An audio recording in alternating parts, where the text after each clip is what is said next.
मेरी प्यारी बहनों, प्यारे भाइयों,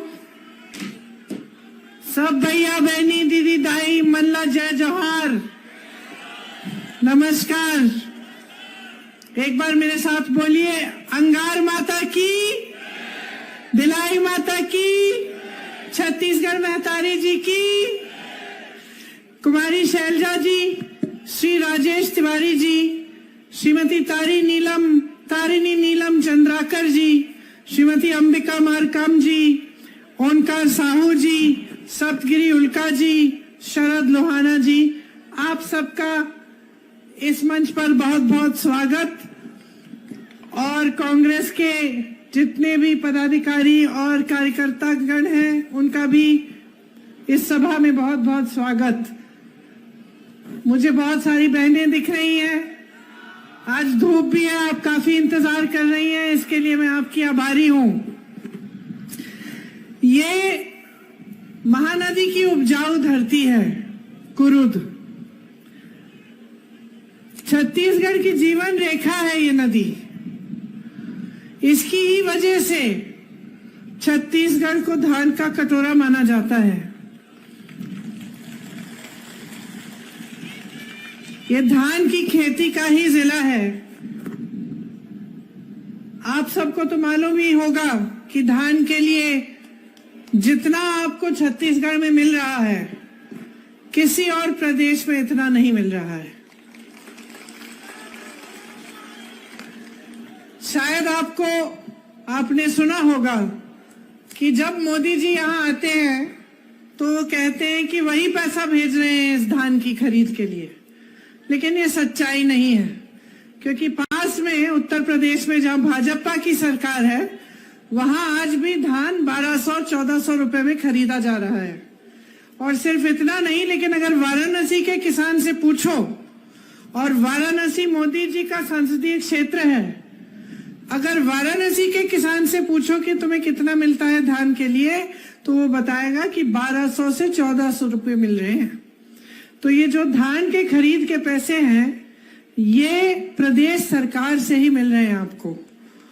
और कुछ ऐसी घोषणाएं हैं जो सबसे पहले जो घोषणाएं हैं हमारी कांग्रेस की, वो मैं बताना चाहती हूँ, उसके बाद मैं अपना भाषण करूंगी। जो नई घोषणा है उसमें हमने तय किया है कि धान को हम 3200 रुपए में खरीदेंगे प्रति क्विंटल। और आजकल 1 एकड़ में 15 क्विंटल धान खरीदा जाता है ना, इसको बढ़ाकर 20 क्विंटल किया जाएगा। किसान भाइयों, आपके कर्ज माफ किए जाएंगे। पहले भी हमारी सरकार ने किए हैं, दोबारा करेंगे। केजी और पीजी की जो शिक्षा है बच्चों के लिए, वो मुफ्त होगी। सभी सरकारी स्कूल जितने भी हैं प्रदेश में, उन्हें अपग्रेड किया जाएगा और उनको आत्मानंद स्कूल बनाया जाएगा। आपने आत्मानंद स्कूलों के बारे में सुना है? अच्छी पढ़ाई होती है, उसमें इंग्लिश मीडियम की पढ़ाई है। सभी सरकारी स्कूलों को अब आत्मानंद स्कूल बनाया जाएगा। तेंदुपत्ता प्रति मानक बोरा की दर 6000 रुपए की जाएगी और 4000 रुपए सालाना बोनस भी मिलेगा। भूमिहीन कृषि मजदूरों को 10,000 रुपए दिए जाएंगे और 200 यूनिट बिजली सबको फ्री मिलेगी। बहनें, जब आप सिलेंडर को भरने ले जाएंगी तो आपको 500 रुपए की सब्सिडी मिलेगी। 17.5 लाख गरीबों को आवास मिलेंगे। जो वन उपज के लिए आपको न्यूनतम समर्थन मूल्य मिलता है, आज छत्तीसगढ़ में 67 वन उपजों के लिए समर्थन मूल्य मिल रहा है। ये और कहीं नहीं होता है, यही हो रहा है आपके प्रदेश में। जो मिल रहा है उसके अतिरिक्त 10 रुपए मिलेंगे। 10 लाख रुपए तक आपका मुफ्त इलाज किया जाएगा। सड़क हादसे या आकस्मिक घटनाओं से अगर आपको कुछ हो जाए तो सारे का सारा आपका इलाज मुफ्त होगा। तीवरा फसल के को भी एमएसपी के जरिए खरीदा जाएगा। मतलब तीवरा के लिए भी आपको न्यूनतम समर्थन मूल्य मिलेगा। 700 इंडस्ट्रियल पार्क बनेंगे, अभी तक 300 बनाए गए हैं, इनसे आपकी बहुत सुविधा होती है। 700 और बनाए जाएंगे इन 5 सालों में, अगले 5 सालों में। महिलाओं के स्वयंसेवा समूह और सक्षम योजना के कर्ज माफ होंगे। युवाओं को उद्योग हेतु 50% सब्सिडी के साथ सीधा ऋण मिलेगा। प्रदेश में जाति जनगणना की जाएगी, इसके बारे में और मैं अपने भाषण में भी आपको बताऊंगी। और अंत्येष्टि संस्कार में जो आवश्यक सामग्री होती है, लकड़ी आदि, वो सरकार आपको देगी। तो ये तो हुई हमारी घोषणाएं। अब मन में बात आती है कि यहाँ मंच पे खड़े होकर तो सारे राजनीतिक दल के नेता बड़ी बड़ी घोषणाएं करते हैं कि नहीं? भाजपा वाले भी करते हैं, है ना? तो आपको कैसे पता चलता है कि जो घोषणा हो रही है उसे पूरा करेगा ये नेता, ये पार्टी उसे पूरा करेगी कि नहीं? इसकी आप तुलना कैसे कर सकते हैं कि जो भाजपा वाले कह रहे हैं वो करेंगे, ये कांग्रेस वाले जो कह रहे हैं वो करेंगे, या फिर सभी नेता घोषणा करके चले जाते हैं और चुनाव के बाद में हमको भूल जाएंगे? आप बताओ, आपको कैसे पता चलेगा? सही घोषणा करती है। आपको भरोसा है कांग्रेस में? भरोसा है? क्यों है भरोसा? बघेल जी की वजह से? बघेल जी और वजह है कोई? राहुल जी की वजह से? और वजह बताओ। सबसे बड़ी वजह ये है, अगर आप आज कह रहे हो कि आपको भरोसा है सरकार में, तो इसका कोई आधार होगा, इसकी वजह होगी। और हाँ, नेताओं में तो आप भरोसा करते हैं। कांग्रेस के नेताओं में महात्मा गांधी जी से लेकर आज तक जनता ने हमेशा भरोसा किया है, लेकिन उसका एक आधार होता है। और आधार अक्सर ज्यादातर यही होता है कि उस नेता ने या उस सरकार ने या उस राजनीतिक दल ने कुछ काम करके आपको दिखाया होगा। जब आपका जीवन बदलता है, जब आपके जीवन में तरक्की आती है, तभी आप भरोसा करने लगते हो। जब आपके सामने घोषणाएं होती हैं और आपको दिखता है कि हाँ, वाकई ये घोषणा पूरी हो गई।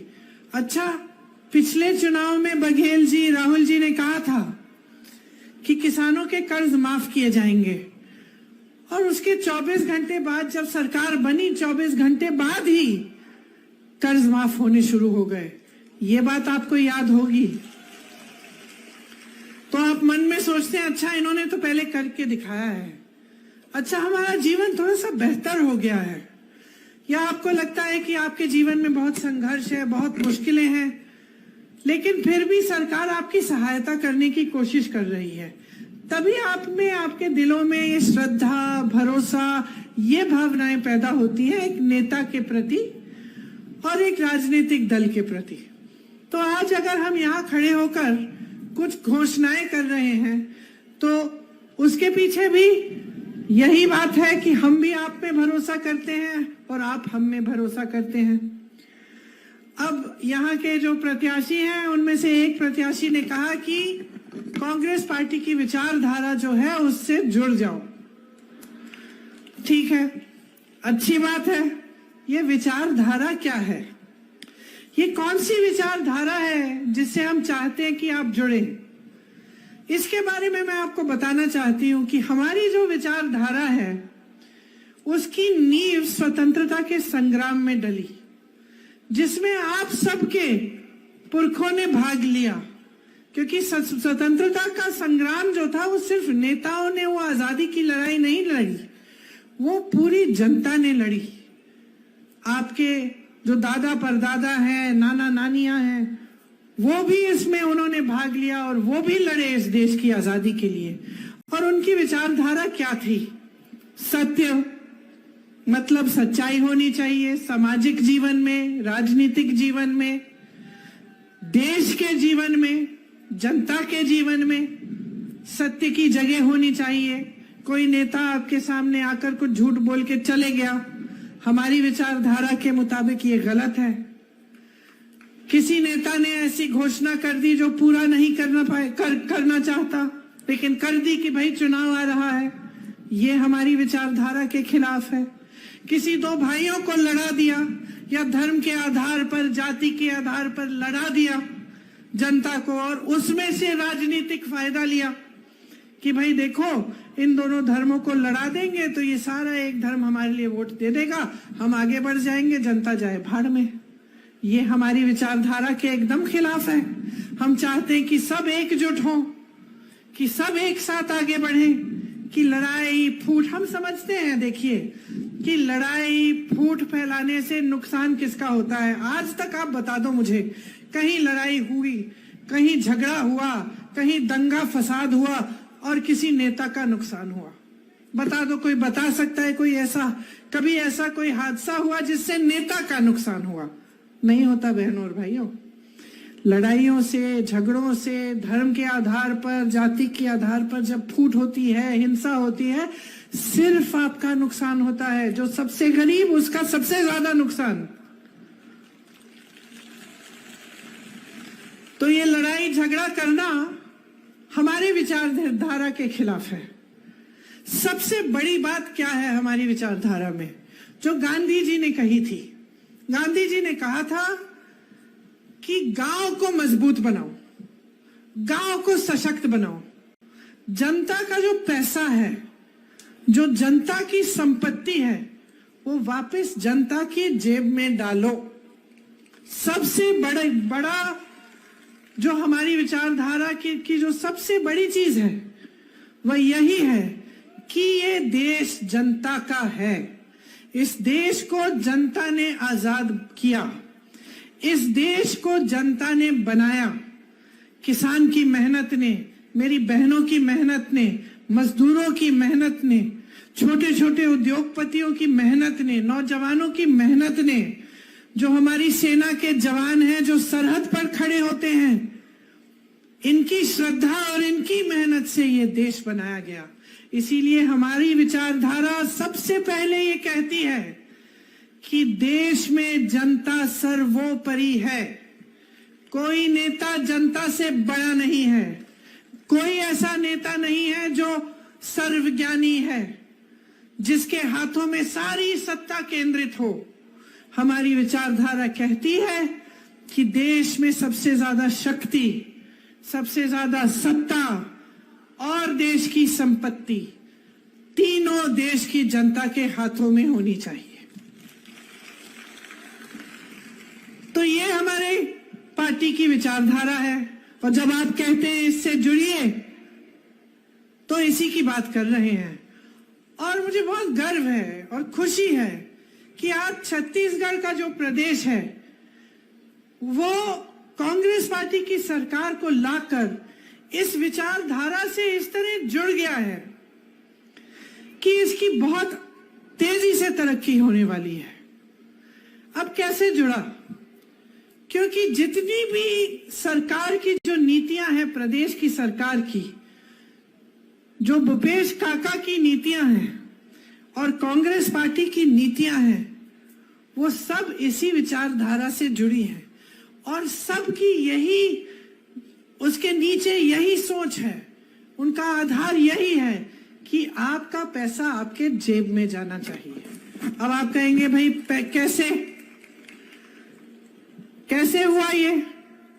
तो सोचिए, 5 सालों में 2.25 लाख करोड़ रुपए जनता के खातों में सीधे गए हैं। 2.25 लाख करोड़ रुपए 5 सालों में छत्तीसगढ़ के लाखों लोग गरीबी रेखा से ऊपर आ गए। खेती करने वालों की संख्या बढ़ गई है। आप आगे पीछे जो प्रदेश हैं, उत्तर प्रदेश में जाइए, मध्य प्रदेश में जाइए, कोई खेती किसानी नहीं करना चाहता आजकल, मजबूरी से कर रहा है क्योंकि उसमें कमाई नहीं हो रही है उसकी। आज छत्तीसगढ़ में आपकी कमाई हो रही है और कमाई इस तरह हो रही है कि जो पलायन करके गए हैं वो कहते हैं कि हम वापस आके मदद करेंगे, घर जाएंगे, खेती किसानी करेंगे, क्योंकि यहाँ पे आपकी खेती किसानी से कमाई हो रही है। यहाँ का किसान खुश है। देश भर में किसान रो रहा है, आत्महत्या कर रहा है। आपने खुद देखा कि जब किसानों ने आंदोलन किया, किसने सुनवाई की उनकी? किसी ने सुनवाई नहीं की। ठंड में बैठे रहे, खाना पीना नहीं था, लेकिन लाखों किसान बैठे रहे कि हमारे ये जो काले कानून है इनको वापस लो। मोदी जी अपने घर से निकल के नहीं आए, जबकि उनसे 2-3 किलोमीटर दूर लाखों किसान बैठे थे। किसान शहीद हुए, सैकड़ों किसान शहीद हुए, कोई बात करने तक नहीं आया। आपने खुद अपनी आंखों से देखा कि देश का किसान कितना परेशान है। आपने खुद अपनी आंखों से यह भी देखा कि जैसे ही उत्तर प्रदेश का चुनाव आ रहा था, जैसे यहां विधानसभा चुनाव है, उस समय उत्तर प्रदेश का था, जैसे ही चुनाव नजदीक आने लगा बहनों, तब अचानक वो काले कानून वापस ले लिए। चुनाव तक न कोई आया सुनने के लिए, न कोई आया सहायता करने के लिए। सैकड़ों किसान मर गए, उनको उनकी शहादत की कोई कदर नहीं की, बल्कि उनके मंत्री के बेटे ने 6 किसानों को अपनी जीप के नीचे कुचल दिया और उस मंत्री को अपने साथ मंच पे बिठाते थे। कुछ नहीं किया बहनों और भाइयों 2 सालों के लिए। लेकिन जब चुनाव आने लगा तब घबरा गए कि भाई चुनाव आ रहा है, कुछ करना पड़ेगा, काले कानून वापस ले लिए। ये हमारी विचारधारा नहीं है। हमारी विचारधारा ये है कि आपको सशक्त करना है। इसीलिए आज छत्तीसगढ़ का किसान खुशहाल है। आज ये मात्र एक प्रदेश है जिसमें वन उपजों के लिए भी न्यूनतम समर्थन मूल्य मिल रहा है। 67 वन उपजों के लिए न्यूनतम समर्थन मूल्य आज छत्तीसगढ़ में मिल रहा है। धान का समर्थन मूल्य जो है यहां से ज्यादा किसी और प्रदेश में नहीं है। मैं जब जाती हूं प्रचार करने अन्य प्रदेशों में, मैं कहती हूं छत्तीसगढ़ को देखो, वहां 2400 रुपए मिल रहे हैं, तुम्हें 1200 मिल रहे हैं। अपनी सरकार से पूछो कि अगर छत्तीसगढ़ में मिल सकता है तो वहां क्यों नहीं, तुम्हारे यहां क्यों नहीं मिल सकता। यहां जब सरकार ने देखा कि आवारा पशु की समस्या है तो उसको सुलझाने के लिए गौठान बनाए, 10,000 गौठान बनाए। और मेरी बहनें यहां बैठी हैं, ये बताएंगी कि इससे आपको कितनी सुविधा मिली है।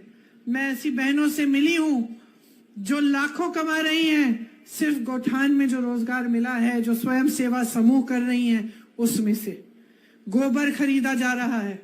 जब पहली बार मैंने ये बात उत्तर प्रदेश में की तो पता है लोग हंसने लगे। मैंने कहा छत्तीसगढ़ में हमारी सरकार गोबर खरीद रही है ताकि आवारा पशु को आप घर में रखें और आप उसको गौठान में रखें और उसको संभालें और उसके गोबर के लिए आपको पैसा मिल रहा है। तो लोग हंसे मेरी बातों पे, उनको यकीन नहीं आया कि ऐसा भी हो सकता है कि एक सरकार ने इतनी गहराई से आपकी समस्या को सुलझाने की कोशिश की। उनको तो समझ में ही नहीं आई ये बात। वो बेचारे तो दिन रात खेती में बैठते थे, महिलाएं पूरे दिन, बहनें पूरे दिन बैठती थी धूप में अपनी खेतों की रखवाली करने के लिए, और जब घर आती थी घर का काम को निपटना, बच्चों की परवरिश करना। जब घर आती थी तो उनके पति, मेरे किसान भाई, रात भर पहरेदारी करने के लिए खेतों में बैठे रहते थे। ये स्थिति है आसपास के प्रदेशों में। यहां जहां आपके लिए मोबाइल अस्पताल बनाए गए जिससे 1 करोड़ से अधिक लोगों को सुविधा मिली, जहां कांग्रेस के अन्य प्रदेशों में 25-25 लाख तक मुफ्त इलाज हो रहा है, आप भाजपा के प्रदेशों में देखिए, जैसे ही कोई बीमार पड़ता है तो दिल में इतनी घबराहट, इतना टेंशन होता है कि किस तरह से इलाज कराएंगे। सरकार से कोई सुविधा नहीं मिलती। जो अस्पताल थे आप मध्य प्रदेश में देखिए, भाजपा की सरकार है, आपको मालूम है कि वहां की जो स्वास्थ्य व्यवस्था है हर स्तर पर उसमें पद खाली हैं। अस्पताल में जाते हैं, डॉक्टर नहीं मिलता, मजबूरी में प्राइवेट जाना पड़ता है, प्राइवेट में खर्चा करना पड़ता है, कोई जमीन बेचता है, कोई कुछ और बेचता है अपना इलाज कराने के लिए, जबकि सरकार का काम है कि आपके जीवन की मुश्किलों में आपका साथ दे। वो भूल गए हैं क्योंकि उनकी विचारधारा ये नहीं है। उनका क्या हो गया है बहनों और भाइयों, एक बुरी आदत डल गई है, और ये आदत डल गई है कि चुनाव आते हैं, खोखली घोषणाएं हो जाती हैं। चुनाव की तैयारी में लोगों को लड़ाया जाता है, धर्म की बात शुरू हो जाती है। धर्म की बात देखिए, कोई भी करता है तो हम हिंदुस्तानी हैं, हम सबके दिल में ये बात जरूर हमें लगती है। तो ये क्या करते हैं, ये धर्म की बात शुरू करते हैं, आपको उकसाते हैं, आपके जज्बातों को उभारते हैं और उसके आधार पर आपका वोट लेते हैं। मैं ऐसे लोगों के घरों में गई हूं गांव में, जिससे मैं पूछती हूं कि दीदी आप इनको वोट क्यों दे रही हैं? आपके यहाँ तो पानी नहीं आ रहा है, आप खेती कर रही हैं, आपकी कमाई नहीं है, आपकी धान की कीमत नहीं मिल रही है, बिजली बिल, ऐसी बिजली बिल आई थी उस महिला के घर में, हजारों की बिजली बिल, कहती है मैं तो बल्ब भी नहीं जलाया दीदी लेकिन बिल आ गई। तो मैं पूछती हूँ कि क्यों दे रही हो तुम वोट? और कहती है कि धर्म के लिए, वो धर्म की बात करते हैं ना दीदी। तो कैसे समझाएं हम आपको कि ये जो वोट है आपका इतना कीमती है? ये सारी बातें आपके ध्यान को भटकाने के लिए की जाती हैं। वोट जो आपका है ना इतना कीमती इसलिए है क्योंकि आपके भविष्य बनाने वाला औजार है एक। इसको आप समझदारी से देंगे तो 5 साल आप तरक्की करेंगे। इसको आप अगर इन उलझनों में पड़ के देंगे कि किसी ने धर्म की बात कर ली, किसी ने जाति की बात कर ली, किसी ने कोई झूठी घोषणा कर ली, तो आप तरक्की नहीं करेंगे, नुकसान सहेंगे, संघर्ष करेंगे। तो ये बहुत कीमती चीज है ये वोट, और इसको बहुत जिम्मेदारी से और गहराई से सब कुछ समझ के देना चाहिए।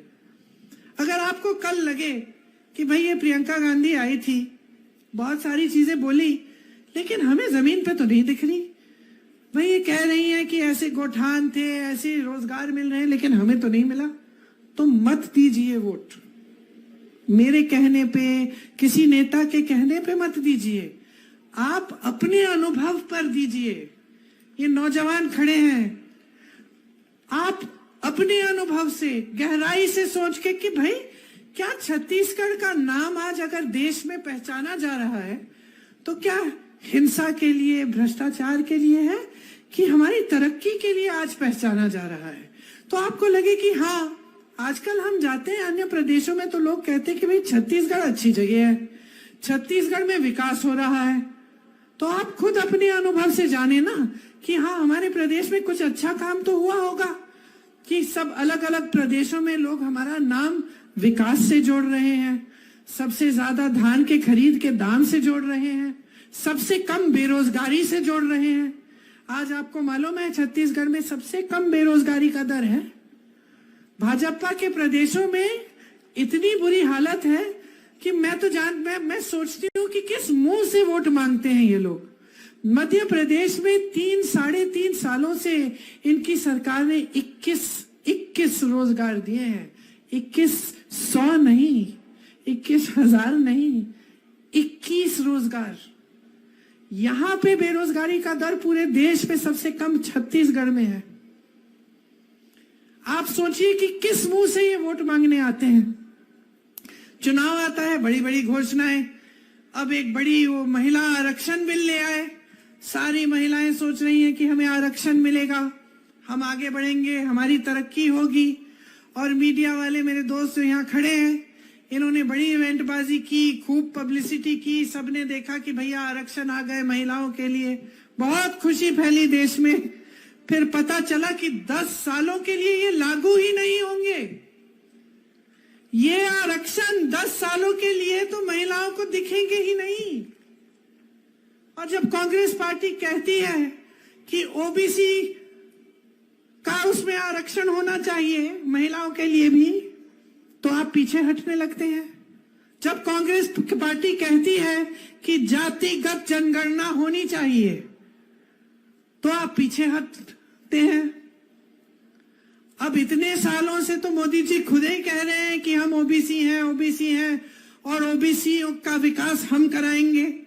अब कांग्रेस पार्टी कह रही है कि भाई गिनो देश में कितने ओबीसी हैं, गिनो देश में कितने दलित हैं, गिनो देश में कितने आदिवासी हैं, कितनी जनजाति हैं, गिनो ना। क्योंकि अगर गिनोगे नहीं तो मदद कैसे करोगे? अगर मुझे मालूम नहीं कि इस भीड़ में 100 ऐसे लोग हैं जो गरीब से गरीब हैं, और मुझे मालूम नहीं कि इनके पेट में खाना भी नहीं जाता, इनकी खेती भी नहीं हो रही है, मजदूरी नहीं कर पा रहे हैं, कुछ नहीं है इनके पास।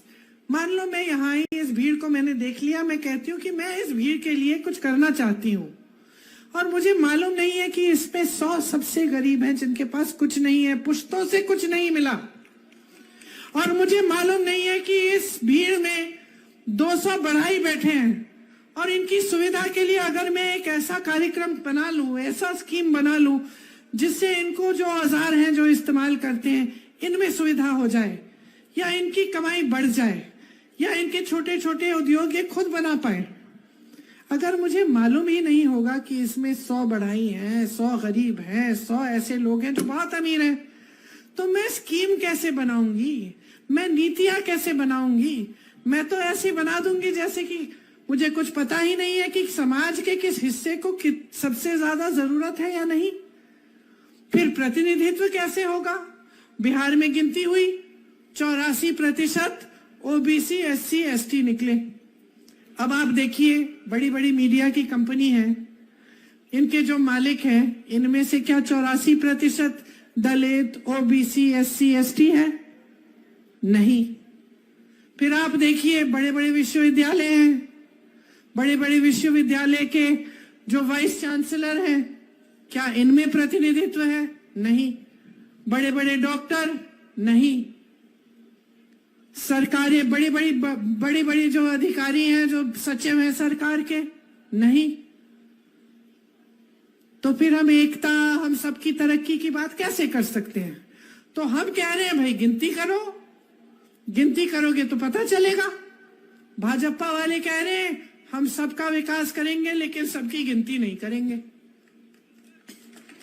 डर गए, क्योंकि भाई गिनती करोगे तो सही मायने पे धरातल पे गहराई से काम करना पड़ेगा। इस देश की संपत्ति ये लोग अपने बड़े बड़े उद्योगपति दोस्तों को दे रहे हैं, ये इनकी संपत्ति नहीं है जो इनको जो जिस तरह से ये बेच रहे हैं इसे कौड़ियों के दाम पे।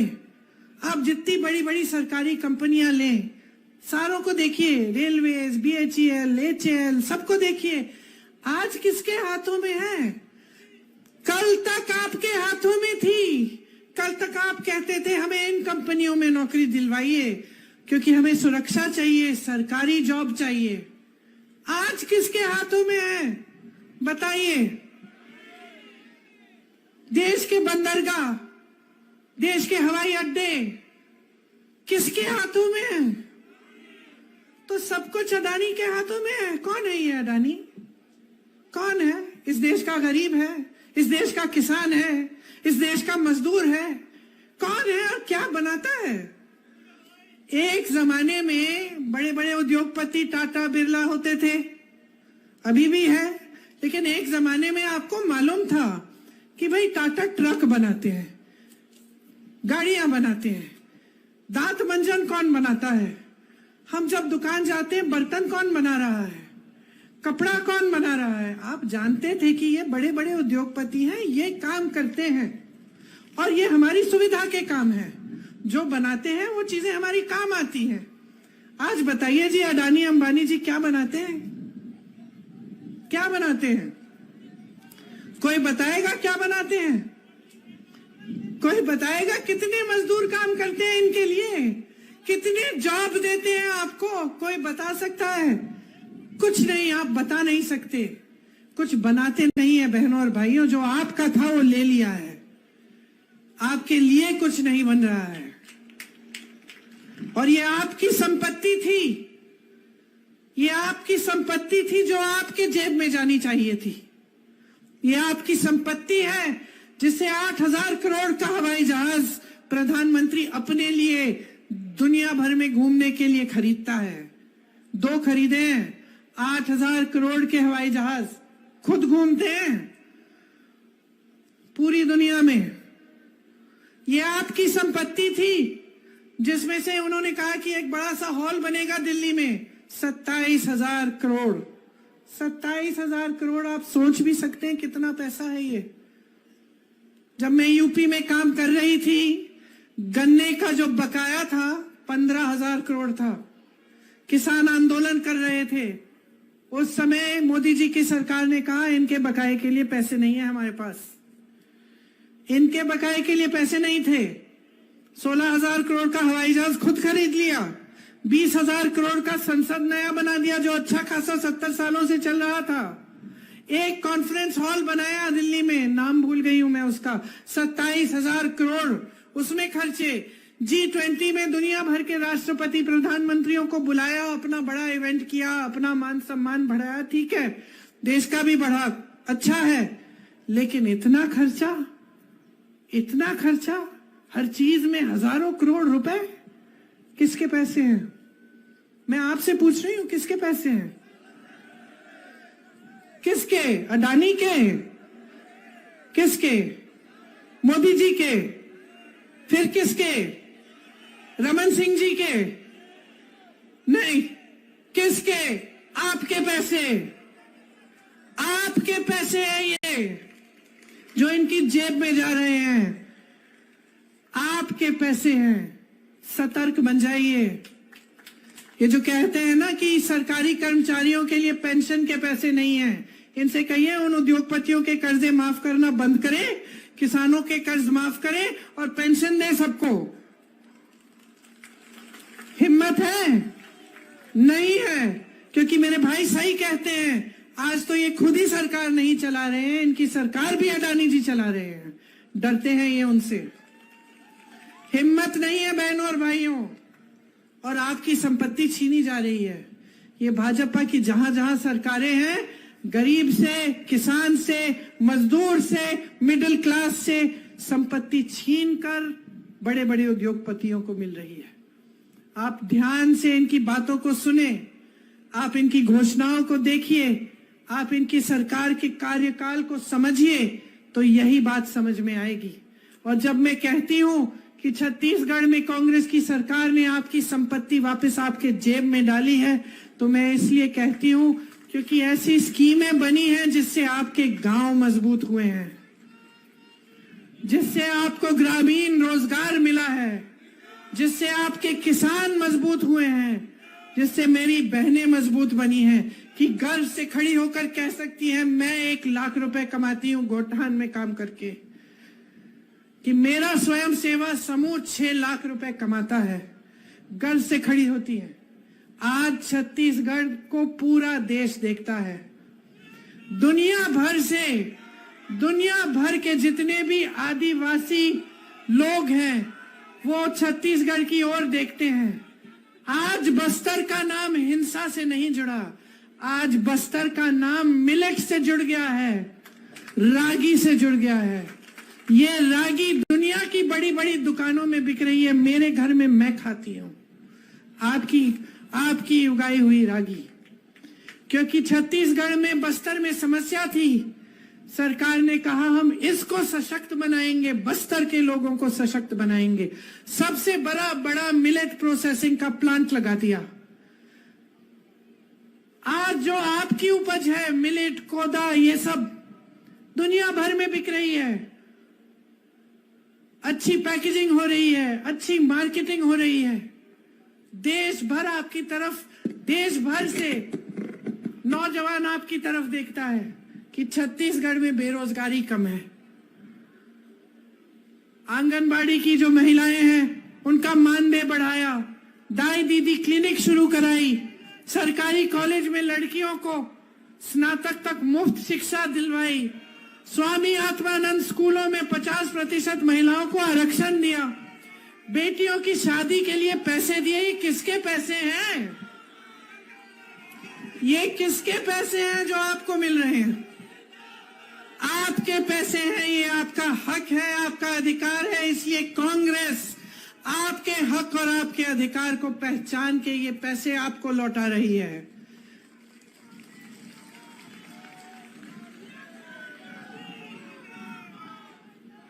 समझिए इस बात को कि जितना काम आपके लिए यहां हुआ है, सबसे पहले तो आपने हम सबको इस काबिल बनाया क्योंकि आपने हमारी सरकार चुनी, आपने कांग्रेस को अपना वोट दिया।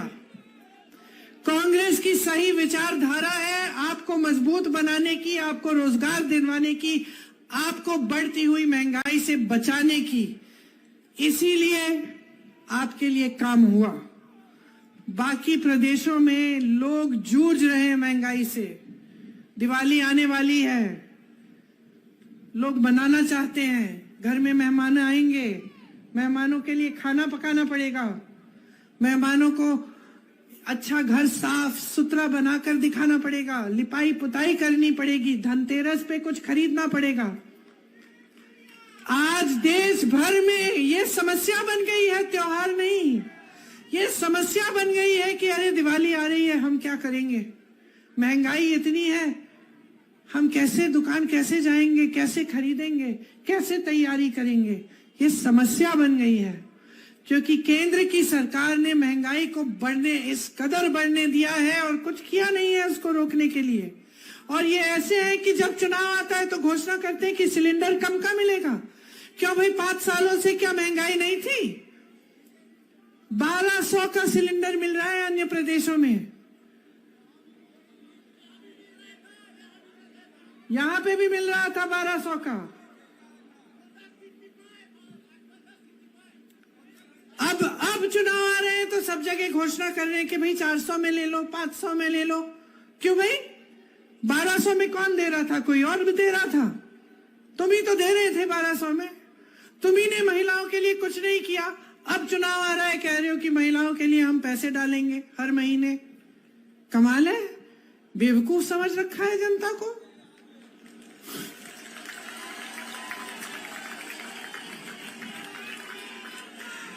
तो भैया इनको दिखा दो कि कितना विवेक होता है जनता में, इनको दिखा दो कि कितनी शक्ति होती है जनता में, इनको दिखा दो कि कितने समझदार हो। आपके सामने किसी की हिम्मत नहीं होनी चाहिए खोखली घोषणाएं करने के लिए।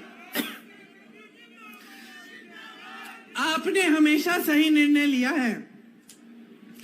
आज मैं यहां आती हूं, सब कहते हैं इंदिरा गांधी आ गई, कहते हैं मैं इंदिरा गांधी नहीं हूं, इंदिरा गांधी नहीं हूं। इंदिरा गांधी जी एक ऐसी शख्सियत थी जिन्होंने देश के लिए अपनी जान दी, दिन रात एक की आपको आगे बढ़ाने के लिए। इंदिरा गांधी जी वो शख्सियत थी जो आपके सामने अगर आकर कुछ कहती थी तो करके दिखाती थी।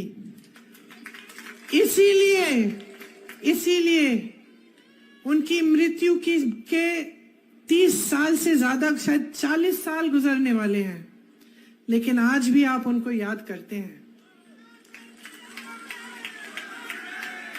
क्योंकि आपके दिलों में उनके लिए श्रद्धा है, लेकिन उनके दिल में आपके लिए श्रद्धा थी। वही श्रद्धा उन्होंने हमें दी आपके लिए अपने दिलों में। वही श्रद्धा कांग्रेस के नेताओं के दिलों में होनी चाहिए। अगर आप सोच समझ के, पूरे विवेक से, गहराई से सब कुछ देख के, अपने ही अनुभव से अपना वोट डालें ना, तो आप गलती नहीं करेंगे, तो आप अपने भविष्य को मजबूत ही बनाएंगे। आप देखिए इन्होंने काम क्या किया, तब आप गलती नहीं कर सकते। अगर आपके मन में इंदिरा गांधी के लिए श्रद्धा है तो उसकी वजह है। अगर आप भूपेश बघेल जी में भरोसा करते हैं तो उसकी वजह है। अगर आप राहुल गांधी में भरोसा करते हैं तो उसकी वजह है। ये इंसान 4000 किलोमीटर चला है, ये देश के एक कोने से दूसरे कोने तक चला है, सिर्फ आपको ये कहने के लिए कि भाइयों और बहनों, इस देश की राजनीति को भटकने मत दो, इस देश की एकता को टूटने मत दो। भारत जोड़ो यात्रा करता है ये कहने के लिए कि बहनों और भाइयों, ये आपका देश है, ये आपका प्रदेश है, इसकी हिफाजत आपके हाथों में है। अपनी जिम्मेदारी को समझो, आंख मूंद के अपना वोट कभी मत दो, सिर्फ ये कहने के लिए कि ऐसी राजनीति को मजबूत करो जो आपकी तरक्की लाए, जो आपकी संपत्ति आपके हाथों में दे, जो आपके लिए दिन रात काम करे, जो आपको ही सर्वोपरि बना के रखे। इसीलिए आज मैं आपसे वोट नहीं मांग रही हूं, मैं जागरूकता मांग रही हूं, मैं आपका विवेक मांग रही हूं, और मैं ये मांग रही हूं कि सच्चाई को समझो। आज जहां आपका प्रदेश खड़ा है, इसे नहीं समझोगे तो फिर से खाई में डाल दोगे इसे। फिर से छत्तीसगढ़ सिर्फ हिंसा और भ्रष्टाचार के लिए जाना जाएगा।